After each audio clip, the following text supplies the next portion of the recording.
लड़ाई इत्थे खत्म नहीं हुंदी, लड़ाई इत्थों शुरू हुंदी है। ते लड़ाई पैदावारी साधना ते कब्जे की लड़ाई है। हुण ये दो जिहड़े साधन हैगे आ, इन्हां ते कारपोरेट आसानी नाल काबज इस लई हो गया क्योंकि ये किसी दे नाम नहीं चढ़े हुए। ते तीजा तरीका जिहड़ा हैगा वो हैगा कि किसान नूं मजबूर ही इन्ना कर दिओ कि वो जमीन छड्डण लई हत्थ वंध के तैयार हो जे। ये लड़ाई जिहड़ी हैगी है तुसीं उदों जितोगे जदों तुहाडा तुहाडी लीडरशिप दे उत्ते कंट्रोल होएगा, कुंडा होएगा। सत श्री अकाल जी, मैं गुरप्रीत दबड़ी खाना। दोस्तों वाहिगुरू जी की अपार किरपा ते आम किरती किसानां दे बेमिसाल सिर बुलंद हौसले अते उन्हां वल्लों लड़े गए जान हूलवे संघर्ष अगे देश की तानाशाह सरकार नूं हार मननी पई। उसनूं एक तरह नाल अपना थुक्या होया चट्टना पिया ते काले कानून वापस लेने पे। इस दियां आप सब नूं बहुत बहुत मुबारकां ते तहे दिलों शुकराना अकाल पुरख वाहिगुरू जी दा। दोस्तों लड़ाई इत्थे खत्म नहीं हुंदी, लड़ाई इत्थों शुरू हुंदी है। ते लड़ाई पैदावारी साधना ते कब्जे की लड़ाई है। तीन तरह के पैदावारी साधन है दुनिया ते तीनों ही साधन कुदरती साधन है, हवा, पानी ते मिट्टी। इन्हां तिन्नां साधनां तो दुनिया का कुल सरमाया पैदा हुंदा है। ते जिहड़े लोग इन्हां तिन्नां साधनां का इस्तेमाल करके सरमाया पैदा करन दा वल जाणदे आ, वो दुनिया ते राज करदे आ ते बाकी जिहड़े हैगे आ गुलामी। सो दोस्तों ये तीन साधन किहड़े आ? हवा, पानी ते मिट्टी।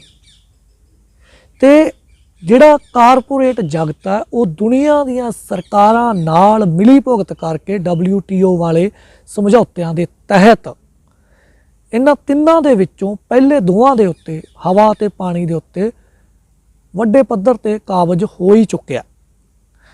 दुनिया दे महानगरां च एयर प्यूरीफायर अते ऑक्सीजन पार्लर कारपोरेट जगत ते हवा उत्ते कब्जे की मिसाल है।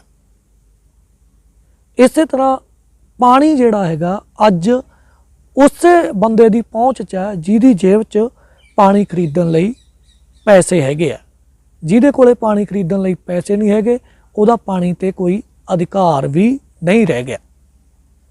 हुण ये दो जिहड़े साधन हैगे आ, इन्हां ते कारपोरेट आसानी नाल काबज इस लई हो गया क्योंकि ये किसी दे नाम नहीं चढ़े हुए ते सरकारां नाल मिली भुगत करके इन्हां ते काबज होना उहदे लई बहुत ही आसान सी ते वो इन्हां ते काबज हो चुक्या।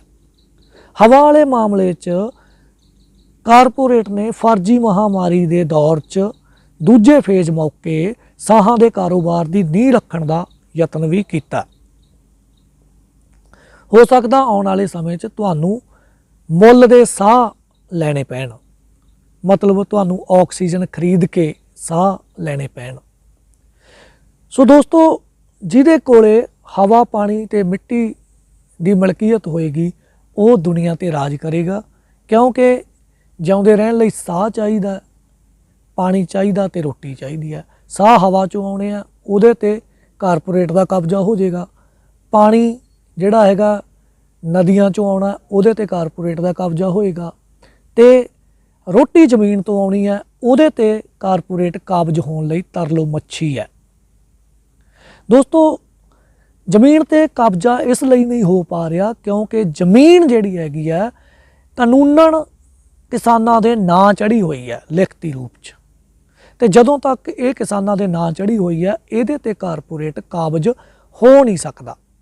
इस करके जरूरी हो जाता कि कुछ अजिहा किया जाए कि किसान अपने आप जमीन छड्ड देण ते कारपोरेट उहदे ते आके कौडियां दे मुੱਲ काबज हो जाए। तो जमीन खोण दे तीन तरीके आ। पहला तरीका हैगा लालच नाल जमीन खोलो। कैप्टन की पहली सरकार वेले जदों करोड़ करोड़ का किला विकिया उदों ये तरीका लाया गया सी।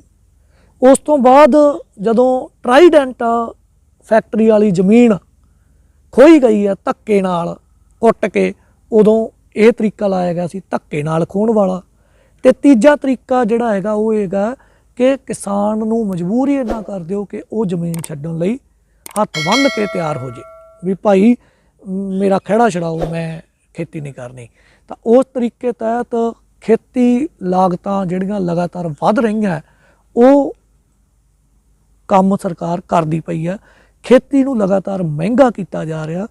खेती 'ਚ जिहड़ियां लागतां हैगीआं उन्हां दी कीमत लगातार ਵੱਧਦੀ जा रही है, जिवें डीजल के रेट, खादां के रेट, ਜ਼ਹਿਰਾਂ के रेट, खेती मशीनरी के रेट वो आए साल ਵੱਧਦੇ जा रहे हैं। पर उस अनुपात ਦੇ ਵਿੱਚ किसानां दी जिणस का रेट नहीं ਵੱਧਦਾ। नतीजे वजों किसान तो अज भी ਜਿਹੜੇ ਹੈਗੇ ਆ खेती ਛੱਡਣ ਲਈ ਤਿਆਰ बैठे ਆ। बहुते किसान ਜਿਹੜੇ ਹੈਗੇ ਆ ਜ਼ਮੀਨ ਠੇਕੇ ਤੇ ਦੇ ਰਹੇ ਆ ਤੇ ਬਾਕੀ ਜਿਹੜੇ किसान ਹੈਗੇ ਆ ਉਹ खुशी खुशी खेती नहीं करते पे। वो अपने बच्चों को खेती च नहीं पाउणा चाहुंदे ते वो अपने बच्चों को जिहड़ा हैगा जहाजे चढ़ा के कनेडा अमरीका भेजण दे विच ही उन्हां दा भविख देखदे पए आ। मतलब खेती तां असीं ऑलरेडी छड्डण वास्ते तैयार ही बैठे आ।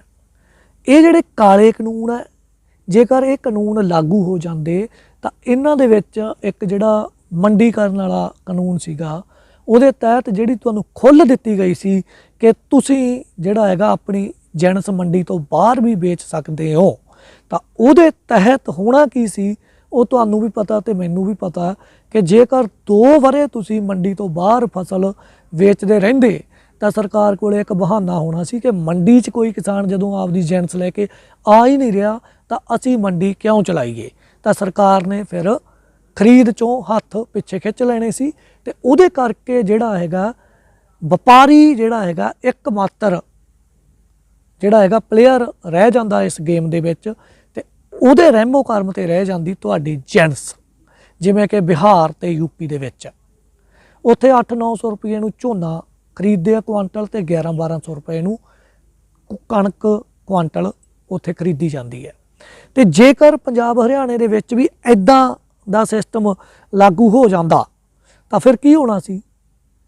खेती जिहड़ी हैगी आ साडे वस दी नहीं रहनी सी ते इन्नी जिहड़ी हैगी आ घाटे वाली खेती करन दी बजाए जिहड़ा हैगा किसान मजबूर हो के जमीन छड्डण लई तैयार हो जांदा ते वो बिना जिहड़ा हैगा लाठी तोड़े उन्हां नूं वो कहंदे आ भी सप भी मर जे ते लाठी भी ना टुटे ते उन्हां ने बिना लाठी तोड़े साडा जिहड़ा हैगा कल्याण कर देना सी। सो ये चीज़ सानू ध्यान च रखनी चाहिए है।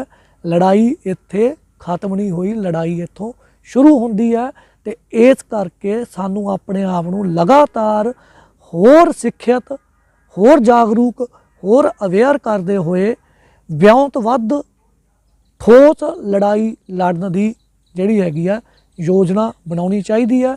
ते ये लड़ाई जिहड़ी हैगी है तुसीं उदों जितोगे जदों तुहाडी लीडरशिप के उत्ते कंट्रोल होएगा, कुंडा होएगा। नहीं तो तुहानू पता लगूगा कि जिवें 3-4 लीडर कानून रद्द होने के ऐलान तो 15 दिन पहले ही गुप्त चिट्ठियां लिखते हुए सरकार नू कह रहे सी कि एक कानून रद्द कर दिओ, एक ते कमेटी बिठा दिओ ते एक सरकारां राज सरकारां ते छड्ड दिओ। मतलब तुहाडे आगू ही तुहानू कदों बेच जाण तुहानू इहदा भी पता नहीं लगेगा जेकर तुसी आगूआं ते कंट्रोल नहीं रखोगे, कुंडा नहीं रखोगे।